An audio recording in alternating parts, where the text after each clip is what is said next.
여러분, 우리가 지금 사사기를 묵상하고 있는데요.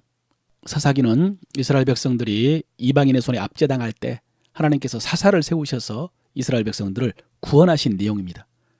그래서 사사가 사는 날 동안은 이스라엘이 하나님을 섬기다가 사사가 죽으면 하나님을 버리고 이방신을 섬김으로 하나님께서 다시 이방인의 손에 붙이시면 이스라엘이 괴로움을 당하다가 그들이 부르짖으면 하나님께서 다시 사사를 세우셔서 그들을 구원하신 이 내용의 반복입니다.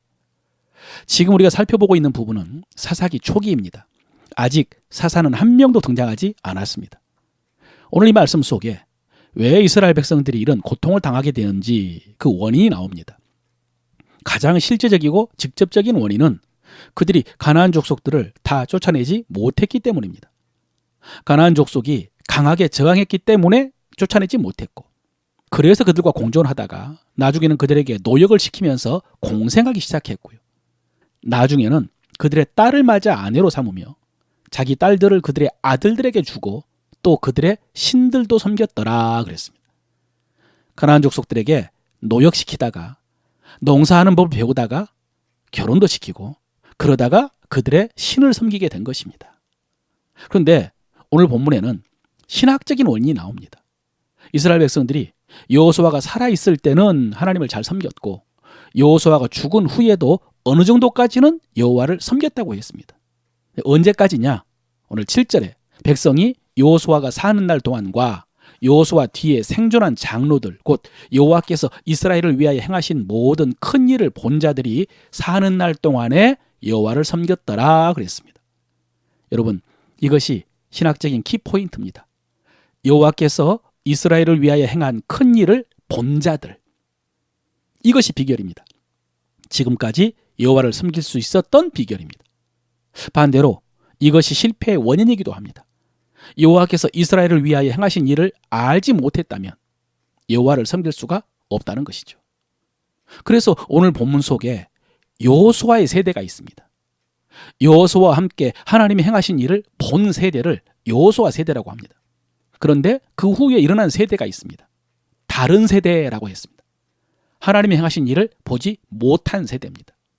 그들은 여호와를 섬기지를 못했습니다. 부모는 하나님께서 행하신 일을 보았기 때문에 하나님을 섬길 수 있었지만 그 자녀들은 그것을 보지 못했기 때문에 부모처럼 섬길 수가 없었습니다.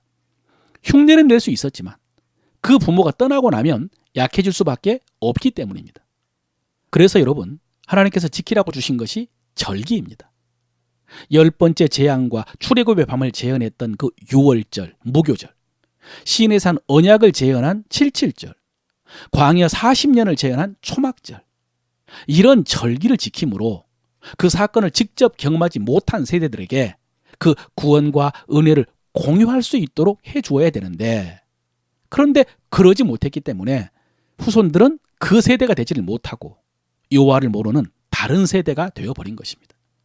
그래서 핵심은 오늘 본문에 2번이나 반복해서 말씀하신 이 말씀입니다. 여호와께서 이스라엘을 위하여 행하신 일, 그것을 아느냐, 이것입니다. 이것이 이스라엘 백성들에게는 출애굽의 은혜죠. 그것을 아느냐. 오늘 우리에게는요, 십자가의 은혜죠. 하나님께서 우리를 위해서 행하신 가장 큰 일은 십자가의 은혜죠. 그것을 아느냐. 여러분, 이 확신과 이 체험이 없기 때문에 과거 한국교회 그 교회학교 전성기에 그 과정을 다 거치고, 그래서 교회학교에서 수많은 활동과 추억들이 있었음에도 불구하고 지금 주님 곁을 떠난 자녀들이 많거든요. 이 확신과 체험이 없기 때문에 그들이 활동을 경험하는 것이 아니라 하나님을 만났어야 되고 십자가 복음을 배우고 그것을 확신해야 되는데 그것을 확신하지 못했기 때문입니다. 사랑하는 성도 여러분, 기억하십시오. 신앙생활은 내가 하나님을 위하여 행하는 것이 아닙니다. 하나님께서 나를 위해서 행하신 일이 먼저입니다. 십자가가 먼저입니다. 여호와께서 행하신 일이 먼저입니다. 그래서 하나님께서 이스라엘 백성들에게 십계명을 주실 때도요, 나 외에 다른 신을 내게 두지 말라, 우상을 만들지 말고 섬기지 말라, 이 말씀 전에 먼저 나는 너를 애굽 땅 종되었던 집에서 인도하여 낸 내 하나님 여호와라 라고 하신 것입니다. 십계명은 이 은혜를 경험하고 이 은혜를 확신하는 사람만이 지킬 수가 있기 때문입니다. 사랑하는 성도 여러분, 지금 우리가 사순절을 지키고 있는데요. 여러분 속에 십자가의 은혜가 살아있기를 바랍니다. 십자가의 은혜가 여러분의 삶을 통해서 여러분의 가족과 자녀들에게, 이웃에게 증거되어지기를 바랍니다.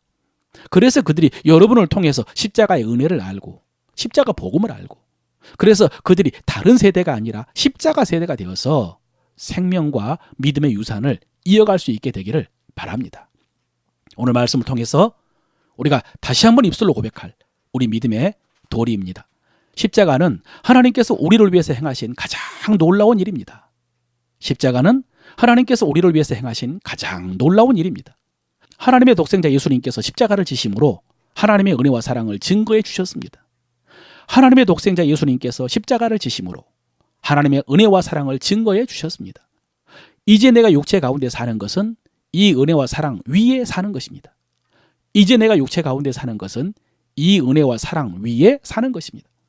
이제 나의 삶은 이 은혜와 사랑을 사람들에게 증거하는 것입니다. 이제 나의 삶은 이 은혜와 사랑을 사람들에게 증거하는 것입니다. 십자가의 신앙은 우리 가정의 가장 큰 유산입니다. 십자가의 신앙은 우리 가정의 가장 큰 유산입니다. 아멘.